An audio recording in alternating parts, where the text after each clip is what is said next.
네, 출애굽기 35장 1절로 10절까지 말씀으로 함께 나누어서 읽겠습니다. 모세가 이스라엘 자손의 온 회중을 모으고 그들에게 이르되 여호와께서 너희에게 명령하사 행하게 하신 말씀이 이러하니라.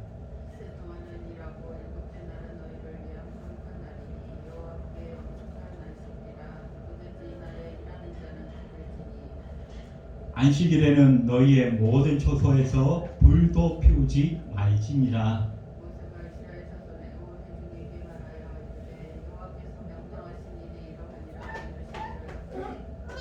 너희의 소유 중에서 너희는 여호와께 드릴 것을 택하되 마음에 원하는 자는 누구든지 그것을 가져다가 여호와께 드릴지니 곧 금과 은과 녹과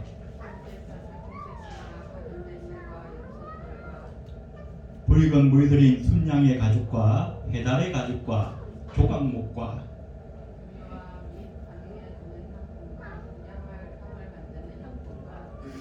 포마노미어 에봇과 흉패에 물릴 보석이니라.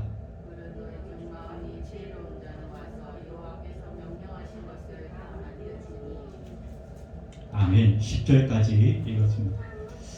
오늘 본문의 말씀을 가지고 장막 건축이라는 제목으로 잠깐 동안 은혜를 나누려고 합니다.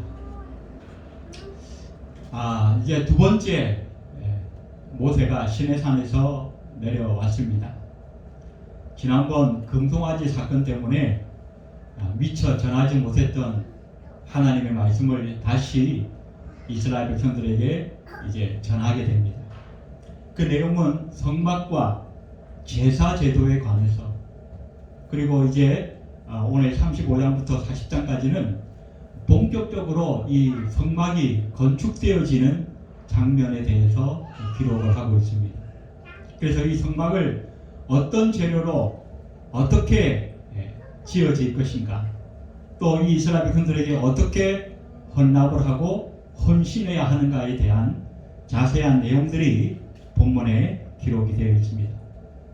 오늘 본문을 통해서 우리가 오늘 이 시간에 먼저 살펴보게 될 것은 그동안 이제 25장부터 31장까지 그 중간에 이제 금송아지 사건이 있었고, 또 오늘 본문의 35장부터 40장까지 두 번에 반복해서 하나님께서 이 이스라엘 백성들이 건축할 장막의 아주 상세한 내용들에 대해서 말씀을 하고 있는데, 그 성막의 용도가 무엇인가를 먼저 한번 살펴보고, 또 우리가 그동안 단편적으로 살펴보았던 그 성막의 구조를 전체적으로 이제 한번 정리하는 그런 시간을 가지려고 합니다.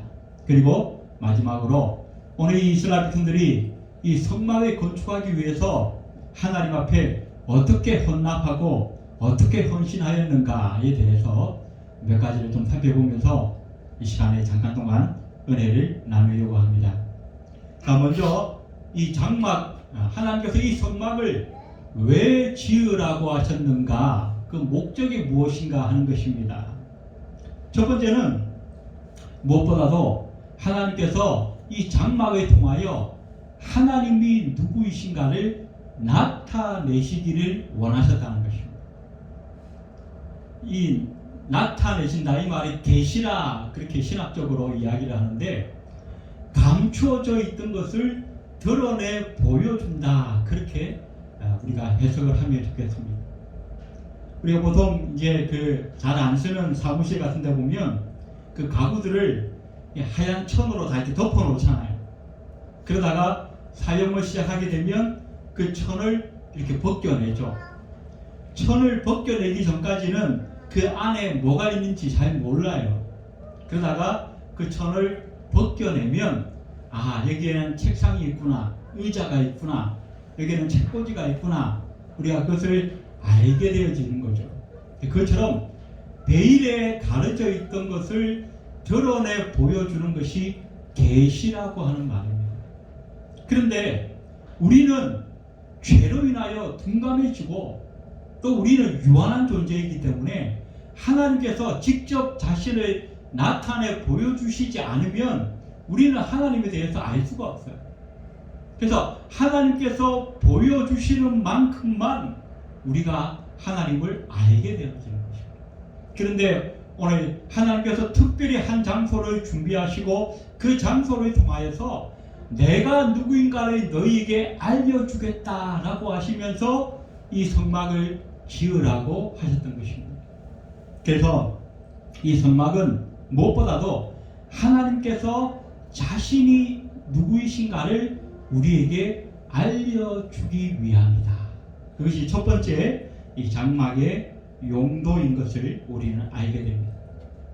두 번째 이 장막은 하나님이 임재하시는 곳이다. 그렇게 성경은 말씀하고 있습니다. 출애굽기 25장 8절에 보니까 내가 그들 중에 거할 성소를 그들이 나를 위하여 짓되라고 말씀합니다.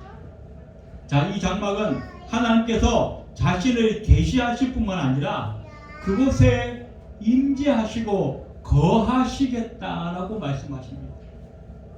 우리 하나님은 온 우주 만물에 다 계시는 분이세요. 안 계신 곳이 없어요. 그래서 그것을 신학적으로는 우리 하나님은 무소부재하시다. 우리 하나님은 온 우주에 편만하시다. 이렇게 어려운 말들을 씁니다. 온 우주에 편만하신 충만하신 그 하나님께서 특별히 한 장소를 선택하셔서 내가 거기에 거하면서 내가 너희들에게 나를 보여주겠다라고 말씀하신 것, 작정하신 것, 그것이 바로 장막이다라고 성경은 말씀해 주고 있다는 것입니다. 자, 세 번째 이 장막은 우리에게 있어서 무엇보다 중요한 의미를 가지는데 그것은 바로 하나님께서 죄인을 만나 주시는 곳이라는 것입니다. 하나님께서 자신을 나타내시고 하나님께서 그곳에 거하기 위하여 성막을 지으라고 하셨지만 우리 편에서 봤을 때 무엇보다 중요한 의미는 그 성막에서 하나님께서 죄인된 우리를 만나 주신다는 것입니다. 출애굽기 25장 22절에 보니까 거기서 내가 너와 만나고 내가 너와 만나 미팅 플레이스. 그래서 다른 성경에 보면 회막이라 그렇게 기록을 하고 있기도 합니다. 이스라엘 백성들이 많은 범죄를 하여서 하나님의 마음을 여러 차례 아프게 했고 심지어는 하나님께서 세우신 그 지도자 모세에게도 여러 차례 반역하고 모세를 힘들게 하고 괴롭히었던 그 이스라엘 백성이지만 그럼에도 불구하고 그 죄를 용서하시고 그들과 만나 주시겠다고 약속하신 곳, 그것이 바로 장막이라고 성경은 말씀해 주고 있다는 것입니다. 또 출애굽기 29장 42절에 보니까 내가 거기서 너희와 만나고 내게 말하리라. 자, 만날 뿐만 아니라 내가 너에게 말도 하겠다는 것입니다. 제일 어색한 사이가 어떤 사이냐면 같은 공간에 있는데 서로 말하지 않는 사이.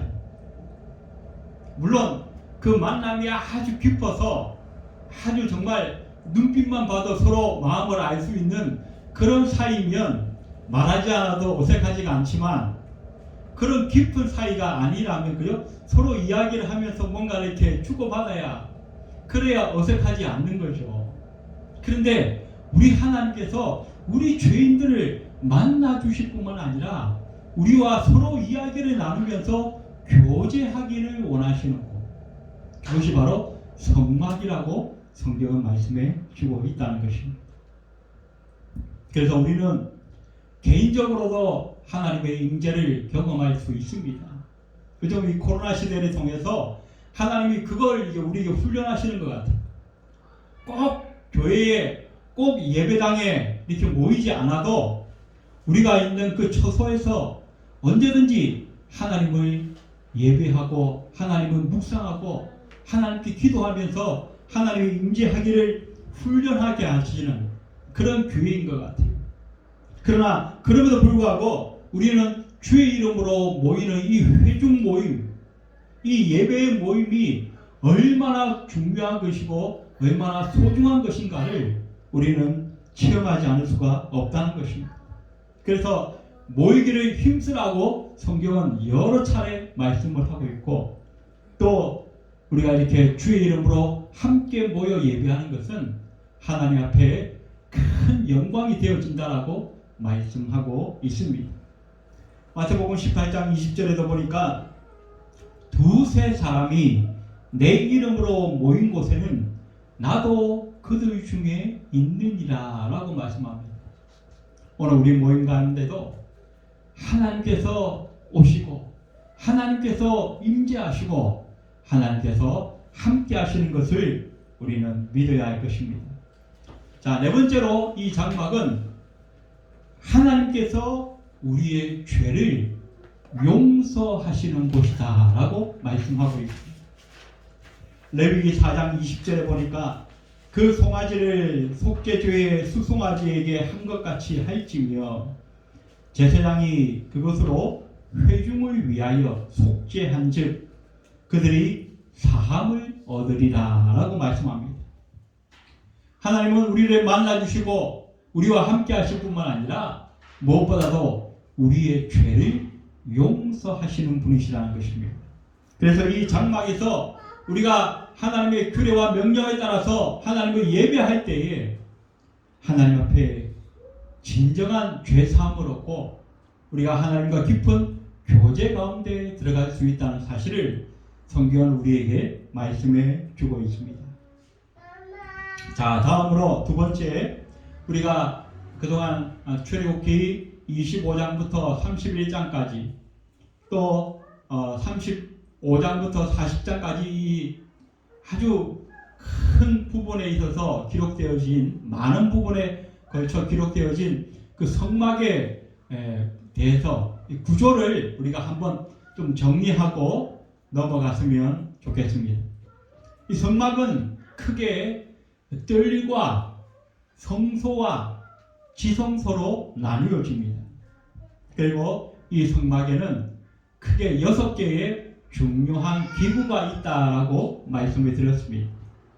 그 6개의 기구는 그 하나하나 각각의 의미와 상징을 가지지만 공통적으로는 예수 그리스도의 성품과 인격과 사역을 구체적으로 우리에게 상징적으로 나타내주고 있다라고 말씀을 드렸습니다. 자, 그 순서도 중요한데요. 먼저 그 울타리가 쭉 펴져 있는 그 사방으로 울타리가 있는데 오른쪽 그 동편에 그 성막으로 들어가는 문이 있습니다. 그래서 그 동쪽에 있는 문을 통해서 성막으로 들어가면 제일 먼저 그 뜰에 우리를 먼저 반겨주는 것이 번제단이 있습니다. 번제단. 이 번제단에서 제물을 잡아서 하나님 앞에 피를 흘리고 그 육체는 이 번제단에서 태워서 하나님 앞에 연기를 올려드린다라고 말씀하고 있습니다. 이 번제단은 바로 십자가에서 희생제물이 되셔서 피를 흘려주신 예수 그리스도의 희생을 상징하는 것으로 성경은 우리에게 가르쳐주고 있습니다. 자, 그 다음에 이 번제단을 지나면 물두멍이 있어요. 그런데 이 물두멍은 노스로 만들었다라고 합니다. 좀 더 구체적으로 말하면 그 성막에서 수종드는 여인들이 거울로 섰던 그 놋을 다 헌납하여서 그것을 다시 녹이고 제조하여서 물두멍을 만든 거예요. 그래서 이 물두멍은 자신을 비춰보고 자신을 돌아보는 의미가 있다라고 말씀을 드렸습니다. 또 이 물두멍에서 제사장들이 성소에 들어가기 전에 이 손을 씻습니다. 그리고 이것은 예수 그리스도의 피로 깨끗하게 정결함을 받는 것을 의미한다라고 말씀을 드렸습니다. 우리 주님은 언제나 너희가 내 앞에 나오기 전에 너희가 먼저 거룩하여지기를 원한다라고 말씀합니다. 죄를 가지고 하나님의 존전에 나아갈 수가 없어요. 그래서 우리가 교회에 나올 때도, 예배드리러 나올 때도 우리가 제일 먼저 하나님 앞에 내가 나아가겠다고 생각할 때 제일 먼저 우리에게 필요한 것은 그 죄를 회개하는 것이 무엇보다도 필요하다는 것입니다. 하나님 내게 은혜를 주십시오. 하나님 내게 축복하여 주십시오. 내게 새로운 능력을 주십시오. 이 모든 기도가 제대로 된 기도가 되기 위해서는 내가 먼저 하나님 앞에 회개하는 이 일이 먼저 필요하다는 것을 성경은 우리에게 가르쳐주고 있습니다. 자, 이렇게 제사장이 물두멍에서 손을 씻고 깨끗함을 입고 난 다음에는 성소로 들어갑니다. 성소는 사방이 장막으로 텐트로 다 이렇게 덮여져 있어서 그 안에는 깜깜해요.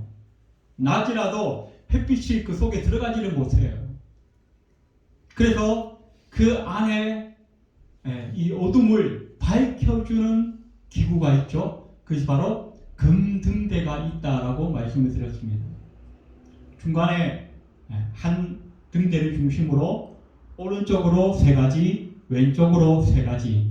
그래서 전부 7가지의 등대가 있고 그 등대에 불을 피우는 것이 비추어서 그 성소 안을 환하게 밝히는 것이 제사장의 중요한 임무라고 말씀을 드린 적이 있습니다. 이 성소를 비추는 이 등대를 이스라엘 사람들은 메노라라고 불렀습니다. 이 메노라는 곧 이 세상을 밝히는 예수 그리스도를 상징하는 것입니다. 요한복음 8장 12절에 예수께서 또 말씀하여 이르시되 나는 세상의 빛이니 나를 따르는 자는 어둠에 다니지 아니하고 생명의 빛을 얻으리라. 그 성소 안에서 그 메노라가 빛을 비추어 주어서 이 제사장들이 그 성소 안에서 마음껏 활동할 수 있는 것처럼 우리가 이 세상을 살아갈 때도 예수 그리스도의 그 빛을 우리가 따라가고 쫓아가면 우리는 하나님께서 기뻐하시는 삶을 살아갈 수 있다는 것입니다. 자, 그 다음에 성소로 들어가는 입장에서 왼편에 금등대가 있고 그 반대편에는 떡상이 있다라고 말씀을 드렸습니다. 이 떡상에는 진설병, 이 떡이 12개가 6개씩 2줄로 쌓여져 있어요. 12이라고 하는 숫자는 이스라엘 백성들에게는 충만수를 상징하고 있습니다. 그래서 이 12는 이스라엘 12지파를 상징하고 또 신약에 예수님께서 세우셨던 12제자를 상징합니다. 공통적으로는 예수 그리스도를 따라가고 하나님을 믿는 하나님의 백성 전체를 상징적으로 12라고 하는 숫자가 의미하고 있는 것입니다. 자, 그래서 이 떡은 바로 온 이스라엘 백성들에게 그들의 배고픔과 그들의 영적인 허기를 채워줄 수 있는 하나님의 은혜를 상징하고 또 신약적으로 보면 우리 예수님을 상징적으로 말씀을 주고 있는 것을 보게 됩니다. 우리 예수님이 태어난 곳이 어디냐면 베들레헴이죠. 그런데 이 베들레헴이라고 하는 지명을 2가지 단어로 이렇게 합쳐져 있는데 베이트라고 하는 단어와 레헴이라고 하는 단어가 합쳐져서 베들레헴이 된 거예요. 그 뜻이 뭐냐면 베이트는 집이라는 뜻입니다. 그리고 레헴이라고 하는 단어는 떡이라고 하는 단어입니다. 우리식으로 표현하자면 밥이라고 하는 단어입니다. 밥집, 떡집 이렇게 베들레헴을 직역하면 그렇게 되는 거예요. 생명의 떡이신 예수 그리스도께서 이 세상에 오실 때에 떡집, 밥집이라고 부르는 그 베들레헴에서 태어나셨다는 것입니다. 요한복음 6장 35절에도 보니까 예수께서 이르시되 나는 생명의 떡이니 내게 오는 자는 결코 줄이지 아니할 터이요 나를 믿는 자는 영원히 목마르지 아니하리라 라고 말씀하고 있습니다. 자, 이제 마지막으로 이제 지성소로 들어가기 전에 휘장이 쳐져 있어요. 그리고 그 휘장 바로 앞에 지성소로 들어가기 바로 직전에 분향단이 있는 것을 우리는 알게 됩니다. 이 분향단은 향을 피워서 그 연기가 계속 하늘을 향해 올라가도록 되어 있어요. 그런데 다른 성경에 보니까 이 향은 바로 성도들의 기도를 의미하고 있다라고 말씀합니다. 그런데 중요한 것은 이 분향단의 향은 꺼지면 안 되는 거예요. 24시간 계속 하늘을 향해 올라가야 돼요. 그것을 관리하는 책무가 바로 제사장들에게 있습니다. 자, 이 말씀은 무슨 말이냐면 우리 성도들의 기도가 끊어져서는 안 된다는 것입니다. 그래서 우리는 무시로 성령 안에서 기도하라고 성경은 말씀하고 있고, 우리 예수님께서도 무엇이든지 내 이름으로 구하면 다 이루겠다라고 약속하셨습니다. 그래서 우리는 기도를 쉬지 않고 하나님께 올려드림으로 말미암아 하나님의 큰 능력을 힘입는 그리스도인이 되어야 하는 것입니다. 자, 이제 마지막으로 지성소에 들어가면 하나님의 언약궤, 법궤가 있습니다. 여기서 중요한 것은 이 법궤를 덮는 덮개, 이 판이에요. 이 판을 우리는 시온자, 시은소, 또 속죄소 그런 단어들로 부르게 됩니다. 이 판은 바로 우리의 죄를 덮을 뿐만 아니라 그 위에 하나님께서 예비하신 짐승의 피를 뿌림으로 말미암아 그 우리의 이스라엘 백성들의 죄를 사하시는 곳으로 바로 하나님께서 정하신 곳입니다. 자, 이렇게 그 성막의 기구들에 대해서 한번 정리를 해보았고, 이제 본론으로 들어가서 오늘 이 이스라엘 백성들이 하나님 앞에 이 성막을 건축하기 위하여 보여주었던 그들의 헌납과 헌신의 모습이 너무나 우리에게 교훈적이라는 것입니다. 그래서 이 결론 부분에서 우리는 이 하나님의 백성들이 하나님의 성막을 건축하는 이 과정에서 어떻게 헌납하고 헌신하였는가 몇 가지로 좀 정리해 보면서 우리가 또 한번 교훈을 얻기를 원합니다. 자, 하나님의 사람들이 하나님의 일을 할 때에 무엇보다 중요하게 여겨야 할 몇 가지 원리가 있는데, 첫 번째, 하나님의 일은 성령의 감동으로 시작되어진다는 것입니다. 오늘 21절에 보니까 마음이 감동된 모든 자와라고 말씀하고 있습니다. 마음이 감동되었다는 건 뭐예요? 성령이 하나님의 사람들의 마음을 감동하셨다는 것입니다.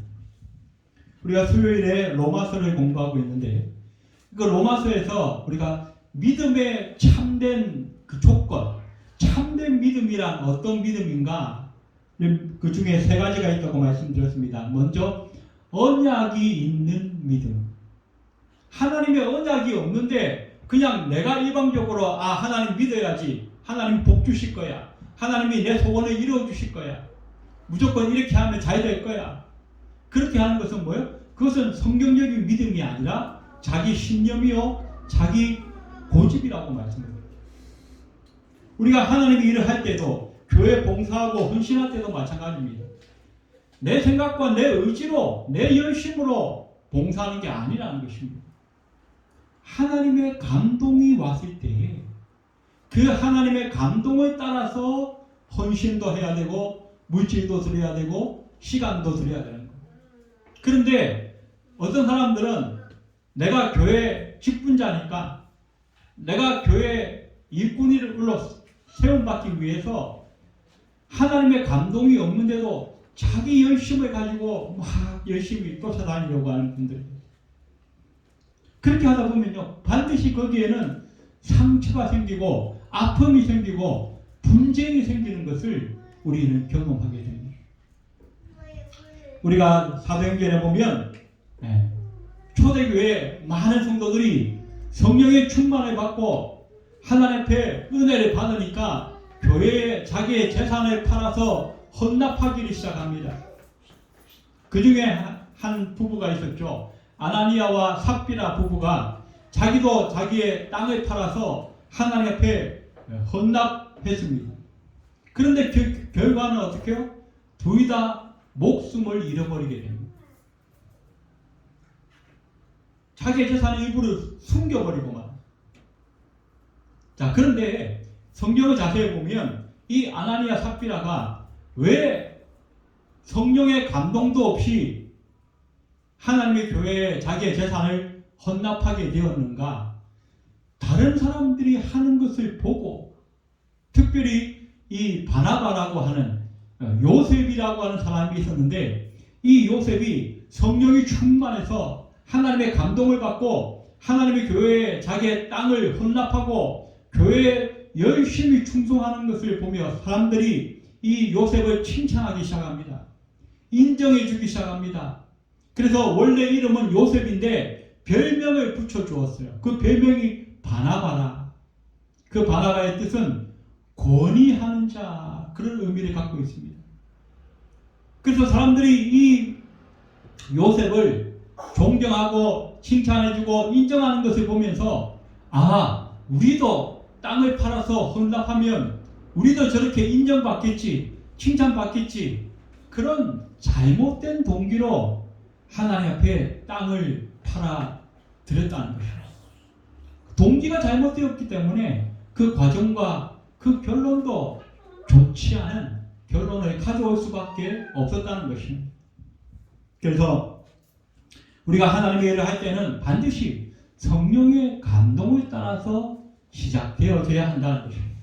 두 번째, 하나님의 일은 어떻게 해야 되는가? 자원하는 사람들에 의해서 진행되어져야 한다고 말씀합니다. 오늘 21절에 보니까 마음이 감동된 모든 자와 자원하는 모든 자가 와서 회막을 짓기 위하여 그 속에서 쓸 모든 것을 위하여 거룩한 옷을 위하여 예물을 가져다가 여호와께 드렸다라고 말씀합니다. 하나님의 일을 억지로 하는 게 아니에요. 체면 때문에 아니면 어떤 목사님의 어떤 그 강력한 권유 때문에 그렇게 하는 거 아니에요. 남들에게 어떤 자랑하려고 또 자기의 어떤 영적인 자존감을 세우려고 그렇게 하는 거 아니라는 것입니다.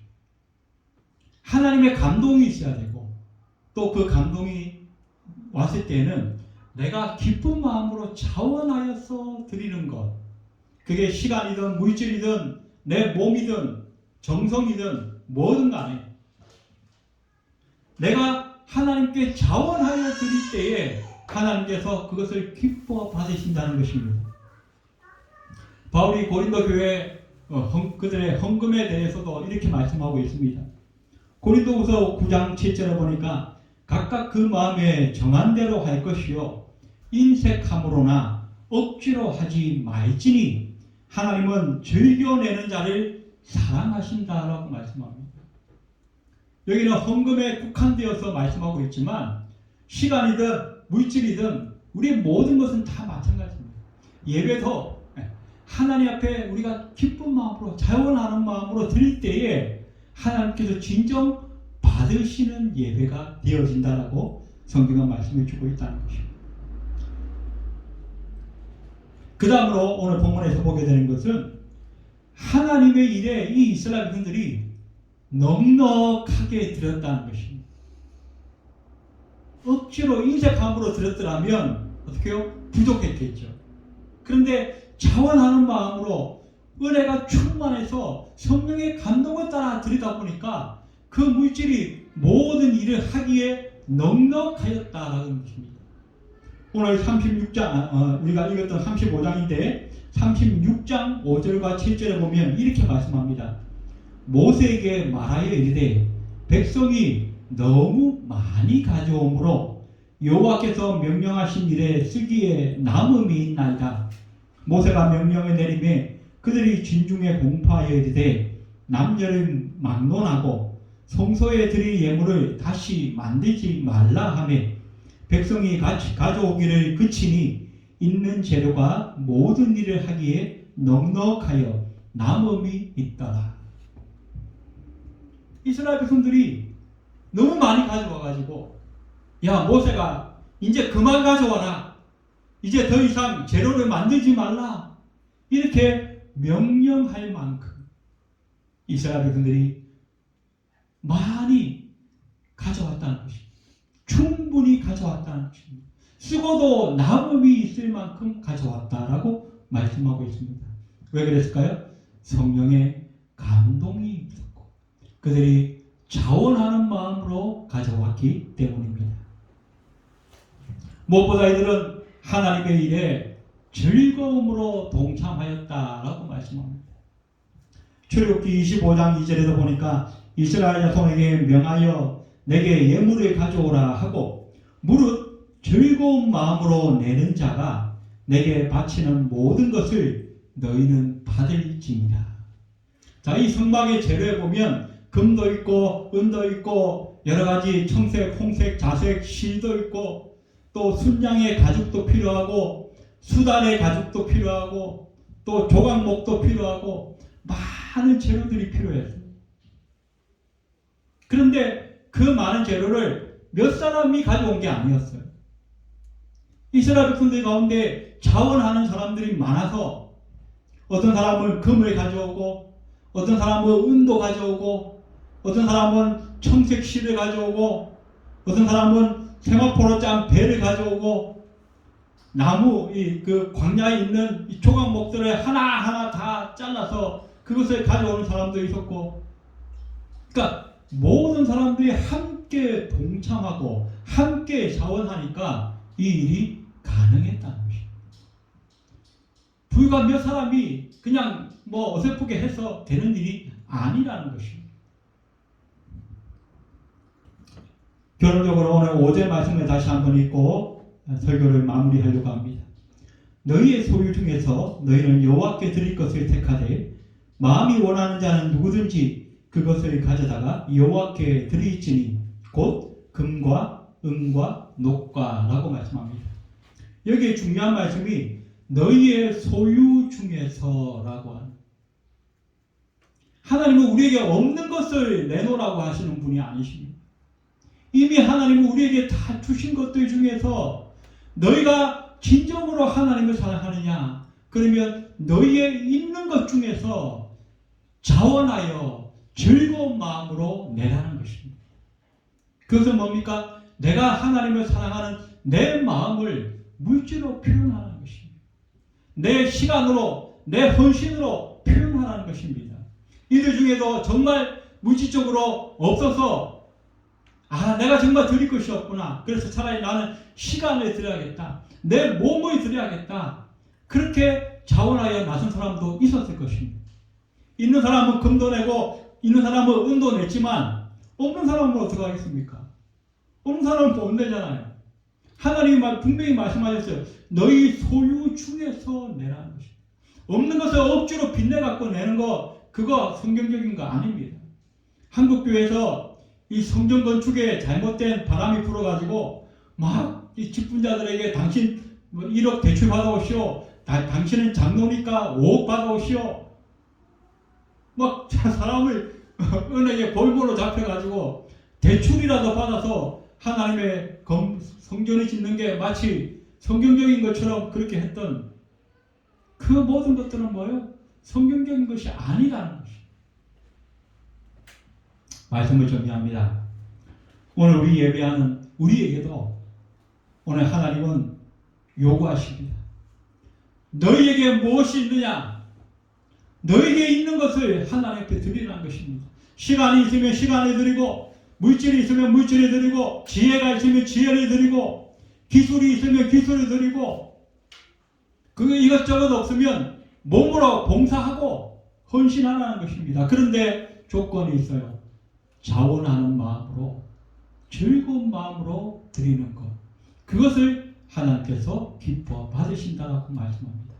오늘 예배하는 우리 모두가 하나님의 일에 성령으로 감동되어서 우리의 있는 것으로 하나님을 섬기고 하나님을 영광스럽게 예배하고 봉사할 수 있는 저와 여러분이 다 되시기를 주의 이름으로 축원드립니다. 기도드리겠습니다. 고마우신 하나님, 우리에게 있는 것으로 자원하여 즐거움으로 섬기라고 말씀하십니다. 이 말씀대로 우리가 하나님을 섬길 수 있도록 주님 축복하여 주시옵소서. 예배를 마치고 돌아가는 발걸음 위에도 함께하여 주옵소서. 예수님의 이름으로 간절히 기도드리옵나이다. 아멘.